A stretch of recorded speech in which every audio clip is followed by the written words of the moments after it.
Happy Tuesday, chikahan mga kapuso! Sa iba't ibang fiesta sa Mindanao, nagpasaya ang ilang kapuso at Sparkle Stars. Ang celebration sinabayan din ng fun and learning. May report si Argel Literator ng GMA Regional TV. Nag-enjoy na sa magandang tanawin at coastline ng Malita, Davao Occidental.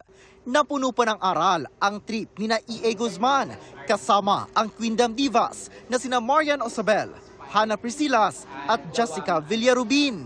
Alam niyo ba na ang pangalang Malita ay hango sa salitang Espanyol na maleta na ang ibig sabihin ay suitcase? Pinaniniwalaan na habang tumatawid sa sapa si Don Mariano Peralta, isang veterano sa Spanish-American War, ay naanod ang kanyang dala sabay sigaw ng maleta. Kinakala ng mga naninirahan doon na Malita ang tawag sa kanila.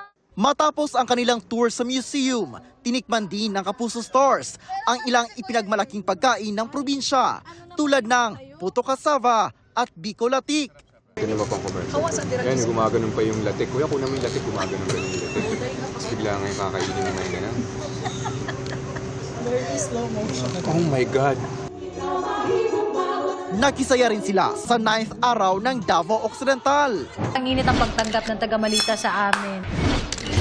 Biyaheng Malungon Sarangani naman si Ara San Agustin at Widows War star Rafael Rosel. Namasyal sila sa Ecotourism Park na ipinagmamalaki ng lungsod. Makikita rito ang panoramic view ng halos buong Malungon. May mini zoo pa.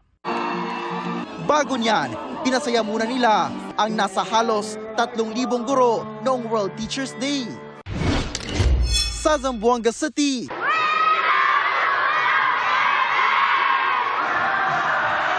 nagpakilig naman ang youngest P-pop group na Cloud7 sa Kapuso Mall Show. Taking you higher we are, Cloud7. Kumusta po kayo? Kabilang dyan si Yang Hiroshi ng Pulang Araw na si Migs Jokno. Mula sa GMA Regional TV at GMA Integrated News, Argel Relator, nakatutok 24 oras.